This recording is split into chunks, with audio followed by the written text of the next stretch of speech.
सत श्री अकाल दोस्तों, मैं तुहाडा दोस्त ते होस्ट कुमार अमित अज फिर हाजिर हाँ तुहाडे सामने HNI रूबरू कार्यक्रम लैके। अज जिहड़ी शख्सियत साडे नाल जुड़े ने वो किसी पहचान दे किसी तारुफ दे मोहताज नहीं ने।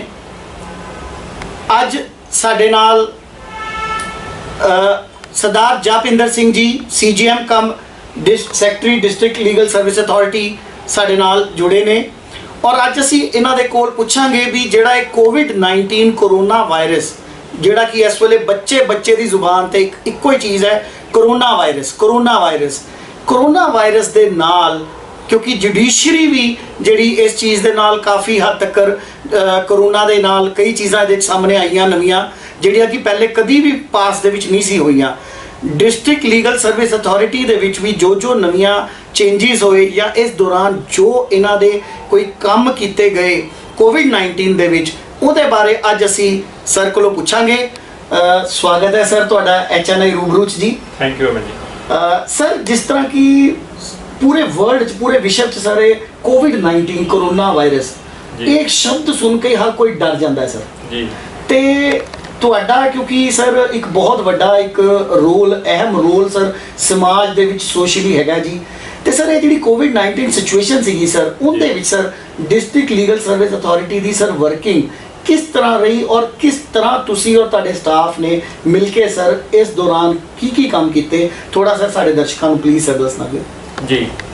कुमार अमित जी देखो जिहड़ा जुडिशरी की जनरली वर्किंग है वो सारी पब्लिक नाल डीलिंग उहदे विच इनवॉल्व है जी। ਜਿਹੜੀਆਂ ਸਾਡੀਆਂ ਕੋਰਟਸ ਜੱਜ ਸਾਹਿਬਾਨ ਕੰਮ ਕਰਦੇ ਆ ਉੱਥੇ ਵੀ ਹਰ ਰੋਜ਼ ਪਬਲਿਕ ਦਾ ਆਉਣਾ ਹੁੰਦਾ ਹੈ, ਵਕੀਲ ਸਾਹਿਬਾਨਾਂ ਦਾ ਆਉਣਾ ਹੁੰਦਾ ਹੈ ਜੀ। ਤਾਂ ਸਾਡੇ ਇੱਥੇ ਡਿਸਟ੍ਰਿਕਟ ਲੀਗਲ ਸਰਵਿਸ ਅਥਾਰਟੀ ਵਿੱਚ ਵੀ ਖਾਸ ਕਰਕੇ ਸਾਡੀ ਪਬਲਿਕ ਨਾਲ ਬਹੁਤ ਜ਼ਿਆਦਾ ਡੀਲਿੰਗ ਹੈ, ਕਿਉਂਕਿ ਸਾਡੇ ਸਾਰੇ ਜਿਹੜੇ ਕੈਂਪੇਨਸ ਹੈ ਪ੍ਰੋਗਰਾਮਸ ਹੈ ਅਸੀਂ ਫ੍ਰੀ ਲੀਗਲ ਏਡ ਦਿੰਦੇ ਹਾਂ, ਮੁਫਤ ਕਾਨੂੰਨੀ ਸਹਾਇਤਾ ਦਿੰਦੇ ਹਾਂ ਜੀ। ਤਾਂ ਅਸੀਂ ਲੋਕਾਂ ਦੇ ਵਿੱਚ ਅਵੇਅਰਨੈਸ ਲਈ ਜਾਂਦੇ ਹਾਂ, ਸਾਡੇ ਨਾਲ ਪੈਰਾਲੀਗਲ ਵੋਲੰਟੀਅਰ ਜੁੜੇ ਹੁੰਦੇ ਆ ਜੀ। ਅਸੀਂ ਸੁਸਾਇਟੀ ਦੇ ਵਿੱਚ ਬੜਾ ਖੁੱਲ੍ਹ ਕੇ ਵਿਚਰਦੇ ਹਾਂ। ਤਾਂ ਜਿਹੜੀ ਇਹ ਸਮੱਸਿਆ ਕੋਵਿਡ-19 ਦੀ ਆਈ ਇਹਦੇ ਤੁਸੀਂ ਸਮਝ ਸਕਦੇ ਹੋ ਵੀ ਜਿਹਨੂੰ ਅਸੀਂ ਟਰਮ ਨਾਮ ਦਿੱਤਾ ਸੋਸ਼ਲ ਡਿਸਟੈਂਸਿੰਗ, ਇਨਫੈਕਟ ਇੰਡੀਵਿਜੂਅਲ ਤੋਂ ਇੰਡੀਵਿਜੂਅਲ ਦੀ ਡਿਸਟੈਂਸਿੰਗ ਜਿਹੜੀ ਦੂਰ ਰਹਿਣ ਬਾਰੇ ਤਾਂ ਕਿ ਇਨਫੈਕਸ਼ਨ ਨਾ ਹੋਵੇ। ਇਹਦੇ ਕਰਕੇ ਸਾਡੀ ਵਰਕਿੰਗ ਤੇ ਬਹੁਤ ਵੱਡਾ ਇੰਪੈਕਟ ਆਇਆ, ਕਿਉਂਕਿ ਸਾਡੀ ਵਰਕਿੰਗ ਹੀ ਸਾਰੀ ਸੁਸਾਇਟੀ ਦੇ ਨਾਲ ਸੀ ਜੀ। ਪਰ ਜਿਵੇਂ ਕਹਿੰਦੇ ਆ ਵੀ ਹਰ ਇੱਕ ਮੁਸ਼ਕਿਲ ਦੇ ਵਿੱਚ ਇੱਕ ਸੰਭਾਵਨਾ ਵੀ ਹੁੰਦੀ ਹੈ, ਅਪਰਚੁਨਿਟੀ ਲਾਈਜ਼ ਇਨ ਐਵਰੀ ਡਿਫਿਕਲਟੀ। ਤਾਂ ਸਾਡੇ ਦਫ਼ਤਰ ਦੇ ਕੰਮਕਾਜ ਕਰਨ ਦੇ ਲਈ ਬਹੁਤ ਸਾਰੇ ਮੌਕੇ ਇਸ ਚੁਣੌਤੀ ਦੇ ਵਿੱਚ ਉੱਭਰ ਕੇ ਸਾਹਮਣੇ ਆਏ, ਜਿਵੇਂ ਕਿ ਕੁਝ ਦੂਰ ਦਰਾਡੇ ਇਲਾਕਿਆਂ ਦੇ ਲੋਕ ਸਾਡੇ ਇੱਥੇ ਸ਼ਹਿਰ ਦੇ ਵਿੱਚ ਜਾਂ ਜ਼ਿਲ੍ਹੇ ਦੇ ਵਿੱਚ ਜਿਹੜੇ ਫਸੇ ਹੋਏ ਸੀ ਉਹਨਾਂ ਕੋਲ ਆਪਣੀ ਜੀਵਨ ਗੁਜ਼ਾਰਾ ਕਰਨ ਦਾ ਕੋਈ ਖਾਣ ਪੀਣ ਦੇ ਰਾਸ਼ਨ ਦੇ ਸਮਾਨ ਦੇ ਕੋਈ ਸਾਧਨ ਨਹੀਂ ਸਨ। ਉਹੋ ਜਿਹੀਆਂ ਡਿਸਟ੍ਰੈਸ ਕਾਲਸ ਸਾਡੇ ਕੋਲ ਬਹੁਤ ਆਈਆਂ। ਤਾਂ ਅਸੀਂ ਪ੍ਰਸ਼ਾਸਨ ਨਾਲ ਰਾਬਤਾ ਕਰਦੇ ਰਹੇ, ਜਿੱਥੇ ਕਿਤੇ ਵੀ ਸਾਨੂੰ ਇਨਫੋਰਮੇਸ਼ਨ ਮਿਲਦੀ ਸੀ ਕਿ ਕਿਸੇ ਕੋਲ ਖਾਣ ਲਈ ਪਦਾਰਥ ਰਾਸ਼ਨ ਵਗੈਰਾ ਨਹੀਂ ਹੈ ਉਹ ਅਸੀਂ ਮੁਹੱਈਆ ਕਰਾਉਂਦੇ ਰਹੇ। ਮੈਂ ਇੱਥੇ ਵੀ ਮੈਂਸ਼ਨ ਕਰਨਾ ਚਾਹਾਂਗਾ ਕਿ ਬਚਪਨ ਬਚਾਓ ਅੰਦੋਲਨ ਦੀ ਜਿਹੜੀ ਜ਼ਿਲ੍ਹੇ ਦੀ ਇਕਾਈ ਹੈ ਉਹਨਾਂ ਨੇ ਵੀ ਸਾਡੇ ਦਫ਼ਤਰ ਨਾਲ ਜੁੜ ਕੇ ਕਰੀਬ 500 ਦੇ ਕਰੀਬ ਜਿਹੜੇ ਗਰੀਬ ਪਰਿਵਾਰ ਦੇ ਮੈਂਬਰ ਸੀਗੇ ਉਹਨਾਂ ਨੂੰ ਰਾਸ਼ਨ ਮੁਹੱਈਆ ਕਰਵਾਇਆ।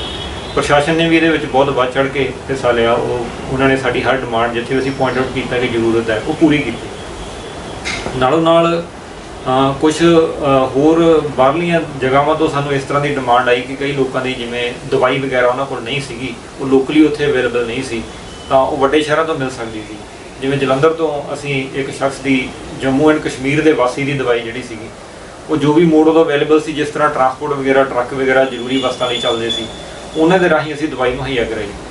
ਇੱਕ ਦੋ ਪੇਸ਼ੈਂਟਸ ਹਿਮਾਚਲ ਦੇ ਸੀਗੇ ਜਿਨ੍ਹਾਂ ਦੇ ਕੁਝ ਪਰਿਵਾਰਕ ਮੈਂਬਰ ਮੈਡੀਸਨ ਲੈਣ ਆਏ ਹੋਏ ਸੀਗੇ, ਉਹ ਇੱਥੇ ਫਸ ਗਏ।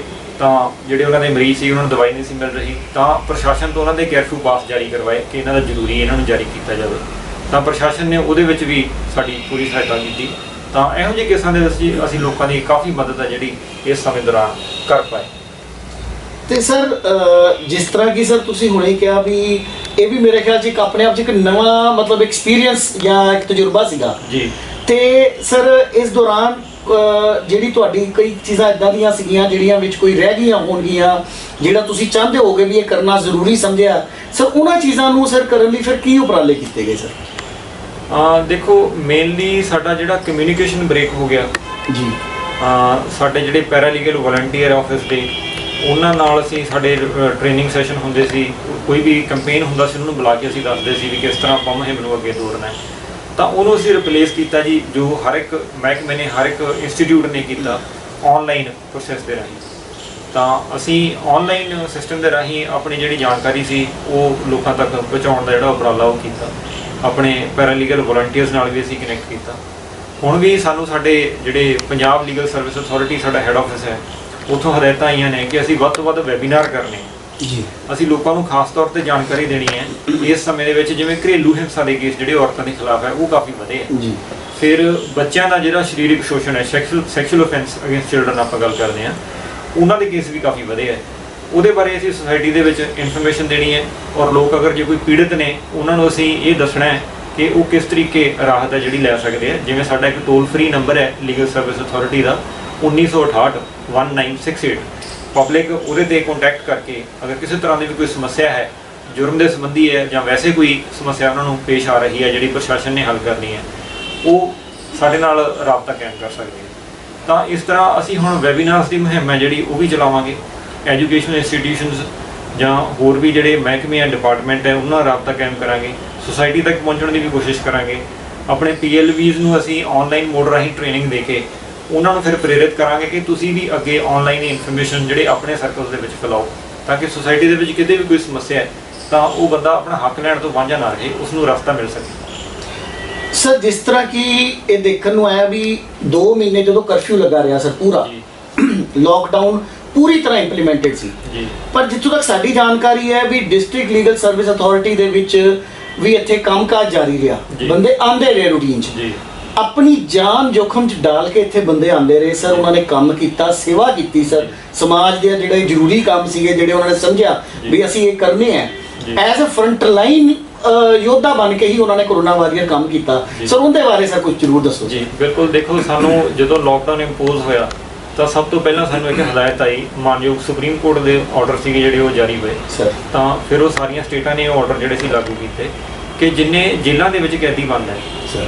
ਜਿਨ੍ਹਾਂ ਦੇ ਕੇਸ ਬਹੁਤ ਜ਼ਿਆਦਾ ਸੰਗੀਨ ਜੁਰਮ ਨਹੀਂ ਹੈਗੇ, ਉਹਨਾਂ ਨੂੰ ਅੰਤਰੀਮ ਜ਼ਮਾਨਤ ਇੰਟਰਿਮ ਬੇਲ ਤੇ ਰਿਹਾ ਕਰਨਾ ਹੈ, ਤਾਂ ਕਿ ਜੇਲ੍ਹਾਂ ਦੇ ਵਿੱਚ ਜਿਹੜੀ ਬਹੁਤ ਜ਼ਿਆਦਾ ਪੋਪੂਲੇਸ਼ਨ ਹੁੰਦੀ ਹੈ, ਸੰਖਿਆ ਬਹੁਤ ਜ਼ਿਆਦਾ ਹੁੰਦੀ ਹੈ, ਔਰ ਮੋਸਟਲੀ ਹਰ ਜੇਲ੍ਹ ਦੀ ਕੈਪੈਸਿਟੀ ਤੋਂ ਕਾਫੀ ਜ਼ਿਆਦਾ ਹੁੰਦੀ ਹੈ। ਤਾਂ ਇੰਨੀ ਸੰਖਿਆ ਦੇ ਵਿੱਚ ਅਗਰ ਕਿਤੇ ਇਨਫੈਕਸ਼ਨ ਦਾ ਕੋਈ ਕੇਸ ਆ ਜਾਂਦਾ ਹੈ ਤਾਂ ਬੜੀ ਤੇਜ਼ੀ ਦੇ ਨਾਲ ਫੈਲੇਗਾ ਔਰ ਜੇਲ੍ਹ ਦੇ ਵਿੱਚ ਕੰਟਰੋਲ ਕਰਨਾ ਹੀ ਬਹੁਤ ਮੁਸ਼ਕਿਲ ਹੋ ਜਾਂਦਾ ਹੈ। ਤਾਂ ਉਹ ਹਦਾਇਤਾਂ ਨੂੰ ਲਾਗੂ ਕਰਨ ਦੇ ਲਈ ਸਾਡਾ ਸਟਾਫ, ਮੇਰੇ ਸੀਨੀਅਰ ਅਸਿਸਟੈਂਟ, ਹੋਰ ਵੀ ਬਾਕੀ ਸਾਰੇ ਸਟਾਫ ਔਰ ਪੈਰਾਲੀਗਲ ਵਲੰਟੀਅਰ ਜਿਹੜੇ ਸੀ, ਜਿਨ੍ਹਾਂ ਨੂੰ ਅਸੀਂ ਕਾਲ ਕੀਤਾ, ਉਹਨਾਂ ਨੇ ਬੇਝਿਜਕ ਵੱਧ ਚੜ੍ਹ ਕੇ ਇਹਦੇ ਵਿੱਚ ਹਿੱਸਾ ਲਿਆ, ਆਪਣਾ ਪੂਰਾ ਯੋਗਦਾਨ ਪਾਇਆ। ਔਰ ਦਿਨ ਰਾਤ ਇੱਕ ਕਰਕੇ ਅਸੀਂ ਇਹ ਕੋਸ਼ਿਸ਼ ਕੀਤੀ ਕਿ ਵੱਧ ਤੋਂ ਵੱਧ ਕੈਦੀ ਜਿਹੜੇ ਹੈ ਉਹਨਾਂ ਨੂੰ ਜੇਲ੍ਹ ਦੇ ਵਿੱਚੋਂ ਰਿਹਾ ਕਰਵਾਇਆ ਜਾ ਸਕੇ, ਔਰ ਇਹਦੇ 'ਚ ਅਸੀਂ ਕਾਫੀ ਵੱਡੀ ਕਾਮਯਾਬੀ ਵੀ ਹਾਸਲ ਕੀਤੀ। ਅਸੀਂ ਕਾਫੀ ਸਾਰੇ ਜਿਹੜੇ ਕੈਦੀ ਉਹ ਇੰਟਰਿਮ ਬੇਲ ਤੇ ਰਿਹਾ ਕਰਾਏ, ਤੇ ਜਿਨ੍ਹਾਂ ਨੂੰ ਸਜ਼ਾ ਹੋਈ ਸੀ ਉਹ ਲੋਕਾਂ ਨੂੰ ਜੇਲ੍ਹ ਨੇ ਜਿਹੜਾ ਪੈਰੋਲ ਤੇ ਰਿਹਾ ਕੀਤਾ। ਤਾਂ ਹਾਈ ਕੋਰਟ ਦੀਆਂ ਜਿੰਨੀਆਂ ਹਦਾਇਤਾਂ ਮਾਨਯੋਗ ਹਾਈ ਕੋਰਟ ਦਵਾਈਆਂ ਸੀ, ਉਹ ਅਸੀਂ ਕਚਹਿਰੀ ਦੇ ਰਾਹੀਂ, ਕੋਰਟਾਂ ਦੇ ਰਾਹੀਂ ਔਰ ਜੇਲ੍ਹ ਪ੍ਰਸ਼ਾਸਨ ਦੇ ਰਾਹੀਂ ਉਹ ਸਾਰੀਆਂ ਲਾਗੂ ਕਰਵਾਈਆਂ। ਸਰ ਜਿੱਦਾਂ ਕਿ ਹੁਣ ਵੈਸੇ ਸੈਂਟਰ ਗਵਰਨਮੈਂਟ ਨੇ ਵੀ, ਸਟੇਟ ਗਵਰਨਮੈਂਟ ਨੇ ਵੀ ਬਹੁਤ ਸਾਰੀਆਂ ਰਿਆਇਤਾਂ ਦੇਤੀਆਂ ਜੀ। ਪਹਿਲੇ ਅਨਲੌਕ 1 ਸਟਾਰਟ ਹੋਇਆ ਜੀ, 8 ਜੂਨ ਤੋਂ ਅਨਲੌਕ 2.0 ਸ਼ੁਰੂ ਹੋ ਗਿਆ, 15 ਜੂਨ ਤੋਂ ਹੋਰ ਰਿਆਇਤਾਂ ਵਧਾ ਕੇ ਅਨਲੌਕ 3 ਹੋ ਜਾਏਗਾ। ਲੇਕਿਨ ਇਹਦੇ ਨਾਲ ਨਾਲ ਆਪਾਂ ਦੇਖੋ ਜੋ ਚੀਜ਼ ਸਮਾਜ 'ਚ ਦੇਖਣ ਨੂੰ ਮਿਲ ਰਹੀ ਹੈ ਵੀ ਡੇਲੀ ਸਾਨੂੰ ਕੋਰੋਨਾ ਵਾਇਰਸ ਪੇਸ਼ੈਂਟਸ ਦੀ ਗਿਣਤੀ ਲਗਾਤਾਰ ਵੱਧਦੀ ਜਾ ਰਹੀ ਹੈ, ਕਮਿਊਨਿਟੀ ਸਪਰੈਡ ਦੀ ਵੀ ਨੌਬਤ ਆ ਰਹੀ ਹੈ। ਅਗਰ ਸਰ ਇਹ ਜਿਹੜੀ ਸਿਚੁਏਸ਼ਨ ਇਸ ਤਰ੍ਹਾਂ ਹੀ ਜਾਰੀ ਰਹਿੰਦੀ ਹੈ ਤੇ ਉਸ ਸਿਚੁਏਸ਼ਨ ਸਰ DLSA ਦੀ ਸਰ ਗਤੀਵਿਧੀਆਂ ਦੇ ਬਾਰੇ ਕੁਝ ਥੋੜਾ ਜਿਹਾ ਸਰ ਜ਼ਰੂਰ ਦੱਸੋ, ਤਾਂ ਕਿ ਲੋਕਾਂ ਨੂੰ ਪਤਾ ਚੱਲੇ ਵੀ, ਕਿਉਂਕਿ ਜਿਹੜਾ ਤੁਸੀਂ 2 ਮਹੀਨੇ ਵੀ ਕੰਮ ਕੀਤਾ ਹੈ ਔਰ ਗਾਂ ਵੀ ਸਰ ਜਿਹੜਾ ਕੰਮ ਆਪਾਂ ਕਰਨਾ ਹੈ, ਹਾਲਾਂਕਿ ਸਿਚੁਏਸ਼ਨ ਭਗਵਾਨ ਨਾ ਕਰੇ ਵੀ ਇਦਾਂ ਦੀ ਕੋਈ ਹੋਵੇ, ਵਰਸ ਕੰਡੀਸ਼ਨਸ ਨਾ ਹੋਣ, ਸਾਡੀ ਦੁਆਵਾਂ ਸਾਰਿਆਂ ਦੀ ਦੁਆਵਾਂ ਇਹੀ ਹੈ, ਪਰ ਫਿਰ ਵੀ ਕਿਉਂਕਿ ਇਹ ਬਿਮਾਰੀ ਹੈ ਸਰ, ਇਹਨੇ ਕੁਝ ਨਹੀਂ ਦੇਖਣਾ, ਨਾ ਵੱਡਾ ਨਾ ਛੋਟਾ, ਨਾ ਅਮੀਰ ਨਾ ਗਰੀਬ ਸਰ। ਤੇ ਸਰ ਇਸ ਦੌਰਾਨ ਅਗਰ ਕੋਈ ਇਦਾਂ ਦਾ ਹੁੰਦਾ ਤੇ ਸਰ ਉਹਦੇ ਬਾਰੇ ਸਰ ਪਲੀਜ਼ ਉਹ ਰੋਸ਼ਨੀ ਪਾਓ ਸਰ। ਦੇਖੋ ਕੁਮਾਰ ਅਮਿਤ ਜੀ, ਆਪਾਂ ਜਿਵੇਂ ਮੈਂ ਪਹਿਲਾਂ ਤੁਹਾਡੇ ਨਾਲ ਗੱਲ ਕੀਤੀ ਕਿ ਅਸੀਂ ਆਨਲਾਈਨ ਮੋਡ ਤੇ ਸ਼ਿਫਟ ਕੀਤੇ ਹਾਂ, ਵੈਬੀਨਾਰ ਦੇ ਥਰੂ ਅਸੀਂ ਜਾਣਕਾਰੀ ਦੇਣੀ, ਇਨਫੋਰਮੇਸ਼ਨ ਦੇਣੀ, ਉਹ ਅਸੀਂ ਕਾਰਵਾਈ ਹੈ ਜਿਹੜੀ ਉਹ ਹੈੱਡ ਆਫਿਸ ਦੇ ਹਦਾਇਤਾਂ ਮੁਤਾਬਕ ਸ਼ੁਰੂ ਕਰਨ ਜਾ ਰਹੇ ਹਾਂ। ਕਿਉਂਕਿ ਦੇਖੋ ਜਿਵੇਂ ਤੁਸੀਂ ਗੱਲ ਕੀਤੀ ਕਿ ਬਿਮਾਰੀ ਜਿਹੜੀ ਹੈ ਇਹਦੇ ਤੋਂ ਬਚਣਾ ਬਹੁਤ ਜ਼ਰੂਰੀ ਹੈ। ਮਜਬੂਰੀ ਹੁਣ ਅਨਲੌਕ ਕਰਨ ਦੇ ਲਈ ਇਹ ਬਣੀ ਹੈ ਕਿ ਜਿਹੜਾ ਆਰਥਿਕ ਢਾਂਚਾ ਸਾਡਾ ਉਹ ਸਾਰਾ ਕੋਲੈਪਸ ਹੋ ਗਿਆ, ਉਹ ਢਹਿ ਢੇਰੀ ਹੋ ਗਿਆ, ਤਾਂ ਉਹਨੂੰ ਖੜਾ ਹੋਣਾ ਹਰ ਇੱਕ ਇਨਸਾਨ ਦਾ ਜਿਹੜਾ ਉਪਜੀਵਕਾ ਹੈ, ਕਮਾਈ ਹੈ, ਉਹ ਚੱਲਣੀ, ਉਹ ਚੀਜ਼ਾਂ ਬਹੁਤ ਜ਼ਰੂਰੀ ਹੈ। ਤਾਂ ਉਹਦੇ ਲਈ ਅਨਲੌਕ ਤਾਂ ਕਰਨਾ ਪੈ ਰਿਹਾ, ਭਾਵੇਂ ਸਿਚੁਏਸ਼ਨ ਜਿਹੜੀ ਹੈ ਉਹ ਹਜੇ ਇੰਨੀ ਕੰਟਰੋਲ ਦੇ ਵਿੱਚ ਨਹੀਂ ਲੱਗ ਰਹੀ, ਕੇਸਿਸ ਵੱਧ ਰਹੇ ਨੇ ਔਰ ਸਾਨੂੰ ਇਹ ਵੀ ਲੱਗਦਾ ਕਿ ਕੇਸ ਕਾਫੀ ਵੀ ਵੱਧ ਸਕਦੇ ਆ। ਤਾਂ ਜਿਹੜਾ ਲੋਕਡਾਊਨ ਦੇ ਸਮੇਂ ਦੌਰਾਨ ਅਸੀਂ ਇਤਿਆਦ ਲੈਣੇ ਸਿੱਖੇ, ਜੋ ਜਾਣਕਾਰੀ ਸਾਨੂੰ ਇਸ ਚੀਜ਼ ਬਾਰੇ ਮਿਲੀ, ਜੋ ਹੋਰ ਬਾਹਰਲੇ ਮੁਲਕਾਂ ਤੋਂ ਵੀ ਅਸੀਂ ਸਿੱਖਿਆ ਕਿ ਕਿਵੇਂ ਆਪਣੀ ਪਰਸਨਲ ਪ੍ਰੋਟੈਕਸ਼ਨ ਰੱਖੀ ਜਾ ਸਕਦੀ ਹੈ, ਉਹ ਸਾਰੇ ਇਤਿਆਦ ਲੈਣੇ ਜ਼ਰੂਰੀ ਹੈ। ਉਹਨਾਂ ਨੂੰ ਲੈਂਦਿਆਂ ਹੋਇਆਂ ਜਿਹੜੀ ਕਾਰਵਾਈ ਹੈ ਦਫ਼ਤਰ ਦੀ ਉਹ ਚਲਾਈ ਜਾਏਗੀ। ਆਨਲਾਈਨ ਵੈਬੀਨਾਰਸ ਦੇ ਮੋਡ ਤੋਂ ਇਲਾਵਾ ਜਿਹੜਾ ਐਕਚੁਅਲ ਫਿਜ਼ੀਕਲ ਵਰਕ ਹੈ ਉਹਦੇ ਵਿੱਚ ਜਿਵੇਂ ਬੱਚਿਆਂ ਦੇ ਇੰਸਟੀਟਿਊਸ਼ਨਸ ਹੈ, ਜਿੱਥੇ ਬੇਸਹਾਰਾ ਬੱਚੇ ਹੈ, ਜਿਹੜੇ ਔਰਫਨ ਬੱਚੇ ਹੈ ਉਹ ਰਹਿੰਦੇ ਹੈ, ਜਾਂ ਬਜ਼ੁਰਗ ਜਿੱਥੇ ਰਹਿੰਦੇ ਨੇ, 올ਡ ਏਜ ਜਿਹੜੇ ਹੋਮਸ ਹੈਗੇ ਹੈ ਉੱਥੇ ਬਜ਼ੁਰਗ ਲੋਕ ਰਹਿੰਦੇ ਹੈ, ਤਾਂ ਉਹੀ ਜਿਹੀਆਂ ਜਗ੍ਹਾ ਅਸੀਂ ਪਰਸਨਲੀ ਵੀ ਵਿਜ਼ਿਟ ਕਰਾਂਗੇ, ਉਹਨਾਂ ਨੂੰ ਅਸੀਂ ਚੈੱਕ ਕਰਾਂਗੇ। ਔਰ ਜੇਲ੍ਹਾਂ ਦੇ ਵਿੱਚ ਜਿਵੇਂ ਮੈਂ ਗੱਲ ਕੀਤੀ, ਉੱਥੇ ਵੀ ਆਨਲਾਈਨ ਮੋਡ ਰਾਹੀਂ ਰਾਬਤਾ ਰੱਖਿਆ ਜਾਏਗਾ। ਔਰ ਅਗਰ ਕੋਈ ਇੰਨੀ ਕੋਈ ਜ਼ਿਆਦਾ ਜ਼ਰੂਰਤ ਪੈਂਦੀ ਹੈ ਤਾਂ ਉੱਥੇ ਵੀ ਇਤਿਆਦ ਲੈ ਕੇ ਜਿਹੜੀ ਵਿਜ਼ਿਟ ਹੈ ਉਹ ਕੀਤੀ ਜਾ ਸਕਦੀ ਹੈ। ਬਟ ਬੱਚਿਆਂ ਦੇ ਇੰਸਟੀਟਿਊਟ ਔਰ ਬਜ਼ੁਰਗਾਂ ਦੇ ਇੰਸਟੀਟਿਊਟ ਇਹਦਾ ਖਾਸ ਤੌਰ 'ਤੇ ਅਸੀਂ ਪਹਿਲ ਦੇ ਆਧਾਰ 'ਤੇ ਵਿਜ਼ਿਟ ਕਰਨੇ ਸ਼ੁਰੂ ਕਰਾਂਗੇ। ਇਤਿਆਦ ਲੈਂਦਿਆਂ ਹੋਇਆਂ ਦਫ਼ਤਰ ਦੇ ਕੰਮਕਾਜ ਆ ਜਿਹੜੇ ਉਹ ਚਲਾਏ ਜਾਣਗੇ। ਸਰ ਅੰਤ ਵਿੱਚ ਇੱਕ ਮੈਂ ਚਾਹਾਂਗਾ ਸਰ ਵੀ ਤੁਸੀਂ ਕੋਈ ਇਹੋ ਜਿਹਾ ਮੈਸੇਜ ਪਲੀਜ਼ ਆਮ ਜਨਤਾ ਨੂੰ ਦਿਓ, ਤਾਂ ਜੋ ਕਿਸੇ ਨੂੰ ਵੀ ਸਰ DLSA ਦੀ ਲੋੜ ਹੈ, ਜ਼ਰੂਰਤ ਹੈ, ਕੋਈ ਡਿਸਟ੍ਰੈਸ ਕਾਲ ਹੈ ਕਿਸੇ ਦੀ, ਉਹ ਕਿਸ ਤਰੀਕੇ ਦੇ ਨਾਲ, ਕੋਈ ਦੂਰ ਦਰਾਜ ਇਲਾਕੇ 'ਚ ਬੰਦੇ ਬੈਠੇ ਨੇ, ਕਈਆਂ ਕੋਲ ਆਨਲਾਈਨ ਫੈਸਿਲਿਟੀ ਨਹੀਂ ਵੀ ਹੈਗੀ, ਇਕੱਲਾ ਮੋਬਾਈਲ ਤਾਂ ਅੱਜ ਕੱਲ੍ਹ ਆਮ ਇੱਕ ਸਾਧਨ ਹੋ ਗਿਆ, ਤੇ ਉਹ ਕਿਸ ਤਰੀਕੇ ਨਾਲ ਸਰ ਤੁਹਾਡੇ ਤੱਕ ਆਪਣੀ ਪਹੁੰਚ ਕਰ ਸਕਦੇ ਨੇ, ਤੁਹਾਡੇ ਤੱਕ ਜਾਂ ਤੁਹਾਡੇ ਸਟਾਫ ਤੱਕ, ਸੋ ਦੈਟ ਉਹਨਾਂ ਨੂੰ ਜਿਹੜੀ ਜ਼ਰੂਰੀ ਇਮਦਾਦ ਹੈ, ਮਦਦ ਹੈ ਸਰ ਤੁਹਾਡੇ ਕੋਲੋਂ ਜ਼ਰੂਰ ਮਿਲ ਸਕੇ ਸਰ। ਜੀ ਅਮਿਤ ਜੀ, ਇਸ ਤਰ੍ਹਾਂ ਕਿ ਮੈਂ ਪਹਿਲਾਂ ਗੱਲ ਕੀਤੀ, ਸਾਡਾ ਇੱਕ ਟੋਲ ਫ੍ਰੀ ਨੰਬਰ ਹੈ 1968 1968। ਉਹਨੂੰ ਕਿਸੇ ਵੀ ਫੋਨ ਤੋਂ ਅਗਰ ਤੁਸੀਂ ਡਾਇਲ ਕਰੋਗੇ ਤਾਂ ਉਹ ਸਾਡੇ ਹੈੱਡ ਆਫਿਸ ਮੋਹਾਲੀ ਕਨੈਕਟ ਕਰਦਾ ਹੈ ਜੀ। ਔਰ ਜਿਸ ਵੀ ਜ਼ਿਲ੍ਹੇ ਤੋਂ ਕਾਲ ਜਾਂਦੀ ਹੈ ਉਸਨੇ ਅੱਗੇ ਸਾਡੇ ਜ਼ਿਲ੍ਹਾ ਕਾਨੂੰਨੀ ਸੇਵਾਵਾਂ ਅਥਾਰਟੀ ਨਾਲ ਕੰਟੈਕਟ ਕਰਨਾ ਹੈ, ਤਾਂ ਹੈੱਡ ਆਫਿਸ ਉਸ ਨੂੰ ਨੰਬਰ ਪ੍ਰੋਵਾਈਡ ਕਰ ਦਿੰਦਾ ਹੈ। ਉਹਦੀ ਜੋ ਵੀ ਸ਼ਿਕਾਇਤ ਹੈ, ਗ੍ਰੀਵੈਂਸ ਹੈ, ਉਹ ਵੀ ਹੈੱਡ ਆਫਿਸ ਤੋਂ ਸਾਨੂੰ ਆ ਜਾਂਦੀ ਹੈ। ਤਾਂ ਅਸੀਂ ਉਸ ਸ਼ਖਸ ਨਾਲ ਰਾਬਤਾ ਕਰਕੇ ਉਸ ਦੀ ਸਮੱਸਿਆ ਨੂੰ ਦੇਖਦੇ ਹਾਂ ਕਿ ਉਹਦਾ ਕੀ ਹੋ ਸਕਦਾ ਹੈ। ਔਰ ਦੂਸਰਾ, ਅਗਰ ਅਸੀਂ ਜਲੰਧਰ ਜ਼ਿਲ੍ਹੇ ਦੀ ਗੱਲ ਕਰੀਏ ਤਾਂ ਸਾਡਾ ਇੱਥੋਂ ਦਾ ਲੈਂਡਲਾਈਨ ਨੰਬਰ ਹੈ ਜੀ 2235 775 0181, ਜਿਹੜਾ ਕੋਡ ਹੈ ਅੱਗੇ ਲਗਾ ਕੇ 2235 775। ਇਸ ਨੰਬਰ ਤੇ ਵੀ ਪਬਲਿਕ ਜਿਹੜੀ ਹੈ ਉਹ ਸਾਡੇ ਨਾਲ ਜਲੰਧਰ ਦੇ ਮਸਲਿਆਂ ਬਾਰੇ ਸਿੱਧਾ ਰਾਬਤਾ ਕਾਇਮ ਕਰ ਸਕਦੀ ਹੈ। ਇਹ ਦੋ ਮੋਡ ਹੈ ਜਿਹੜੇ, ਇਹ ਮੇਰੇ ਖਿਆਲ ਹਰ ਕਿਸੇ ਨੂੰ ਅਵੇਲੇਬਲ ਹੋਣਗੇ। ਜਿਵੇਂ ਤੁਸੀਂ ਗੱਲ ਕੀਤੀ ਕਿ ਮੋਬਾਈਲ ਫੋਨ ਤਾਂ ਹਰ ਕਿਸੇ ਕੋਲ ਹੈ ਜੀ, ਔਰ ਸਭ ਤੋਂ ਸੌਖਾ ਤਾਂ ਇਹ ਹੈ ਕਿ ਟੋਲ ਫ੍ਰੀ ਨੰਬਰ 1968 ਹੈ ਜਿਹੜਾ, ਇਹਦਾ ਤੁਸੀਂ ਵੀ ਆਪਣੇ ਚੈਨਲ ਰਾਹੀਂ ਪ੍ਰਚਾਰ ਕਰੋ ਜੀ ਸਰ, ਤਾਂ ਕਿ ਕਿਸੇ ਵੀ ਵਿਅਕਤੀ ਨੂੰ ਕੋਈ ਲੋੜ ਹੈ, ਉਹ ਕਾਨੂੰਨੀ ਸੇਵਾਵਾਂ ਅਥਾਰਟੀ ਨਾਲ ਰਾਬਤਾ ਕਰਨਾ ਚਾਹੁੰਦਾ ਹੈ, ਤਾਂ ਉਹ ਇਹ ਨੰਬਰ ਰਾਹੀਂ ਸਾਨੂੰ ਕੰਟੈਕਟ ਹੈ ਜਿਹੜਾ ਉਹ ਕਰ ਸਕੇ। ਸਰ ਕੋਈ ਜਨਤਾ ਲਈ ਸੰਦੇਸ਼ ਸਰ ਕੋਵਿਡ-19 ਨੂੰ ਲੈ ਕੇ ਸਰ? ਦੇਖੋ, ਪਬਲਿਕ ਲਈ ਇਹੀ ਸੰਦੇਸ਼ ਹੈ, ਜੋ ਪ੍ਰਸ਼ਾਸਨ ਵੀ ਇਸ ਗੱਲ ਤੇ ਜ਼ੋਰ ਦੇ ਰਿਹਾ ਹੈ ਕਿ ਜਿਹੜੀ ਸਰਕਾਰ ਨੇ ਖੋਲ੍ਹ ਦਿੱਤੀ ਹੈ, ਇਹ ਆਰਥਿਕ ਢਾਂਚੇ ਨੂੰ, ਸਾਡੀ ਅਰਥ ਵਿਵਸਥਾ ਨੂੰ ਖੜੀ ਕਰਨ ਦੇ ਲਈ, ਜਿਹੜੀ ਇਨਕਮ ਹੈ ਲੋਕਾਂ ਦੀ ਉਸ ਨੂੰ ਚਲਾਉਣ ਦੇ ਲਈ ਇੱਕ ਕਰਨਾ ਪਿਆ।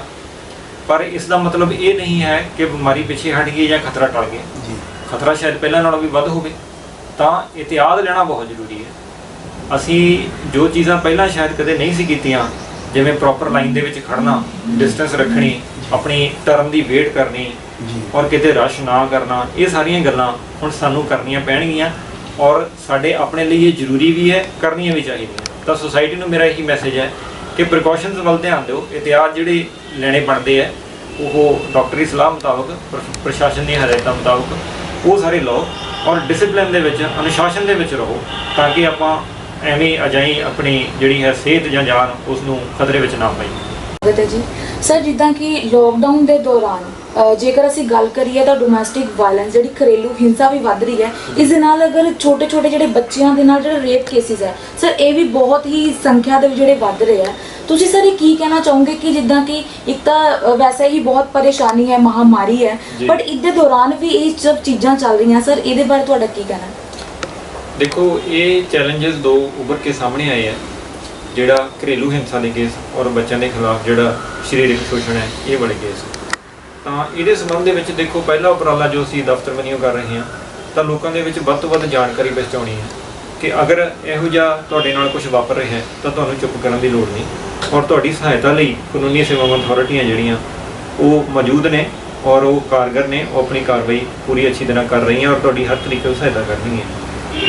ਤਾਂ ਸਭ ਤੋਂ ਪਹਿਲਾਂ ਤਾਂ ਇਹ ਕਿ ਉਹਨਾਂ ਤੱਕ ਜਾਣਕਾਰੀ, ਤਾਂ ਉਹਨਾਂ ਨੂੰ ਇਹ ਵੀ ਪਤਾ ਹੋਵੇ ਕਿ ਕੰਟੈਕਟ ਕਿਵੇਂ ਕਰਨਾ ਹੈ। ਜਿਵੇਂ ਸਾਡਾ ਟੋਲ ਫ੍ਰੀ ਨੰਬਰ ਹੈ 1968 1968 1968, ਇਹਦੇ ਤੇ ਕੰਟੈਕਟ ਕਰਕੇ ਕੋਈ ਵੀ ਇਹੋ ਜਿਹੀ ਸ਼ਿਕਾਇਤ ਹੈ ਉਹ ਕਾਨੂੰਨੀ ਸੇਵਾ ਅਥਾਰਟੀ ਤੱਕ ਪਹੁੰਚਾਈ ਜਾ ਸਕਦੀ ਹੈ। ਜਿਹੜੇ ਘਰੇਲੂ ਹਿੰਸਾ ਦੇ ਕਹਿ ਲਓ ਕਿ ਜ਼ਿਆਦਾ ਸੰਗੀਨ ਮਸਲੇ ਨਹੀਂ ਹੁੰਦੇ, ਆਮ ਗੱਲਾਂ ਜਿਹਨਾਂ ਨੂੰ ਆਪਾਂ ਕਹਿ ਸਕਦੇ ਹਾਂ ਘਰ ਦੇ ਵਿੱਚ ਕਿਤੇ ਕੋਈ ਪ੍ਰੋਬਲਮ ਕਦੇ ਕਦੇ ਹੋਊਗੀ, ਉਹੋ ਜਿਹੇ ਮਸਲਿਆਂ ਨੂੰ ਅਸੀਂ ਕੌਂਸੀਲੇਸ਼ਨ ਰਾਹੀਂ ਦੋਨਾਂ ਪਾਰਟੀਆਂ ਦਾ ਜਿਹੜਾ ਸਮਝੌਤਾ ਹੈ ਉਹਨਾਂ ਨੂੰ ਸਮਝਾ ਕੇ ਉਹਦੇ ਰਾਹੀਂ ਜਿਹੜਾ ਸੋਲਵ ਕਰਨ ਦੀ ਕੋਸ਼ਿਸ਼ ਕਰਦੇ ਹਾਂ। ਜੇ ਮਸਲਾ ਜ਼ਿਆਦਾ ਸੰਗੀਨ ਹੈ ਤਾਂ ਫਿਰ ਜਿਹੜਾ ਘਰੇਲੂ ਹਿੰਸਾ ਦੇ ਕਾਨੂੰਨ ਤਹਿਤ ਕਚਹਿਰੀ ਦੇ ਵਿੱਚ ਜਿਹੜੀ ਕੰਪਲੇਂਟ ਹੈ, ਐਪਲੀਕੇਸ਼ਨ ਹੈ, ਪਟੀਸ਼ਨ ਹੈ, ਉਹ ਵੀ ਦਾਇਰ ਕੀਤੀ ਜਾ ਸਕਦੀ ਹੈ।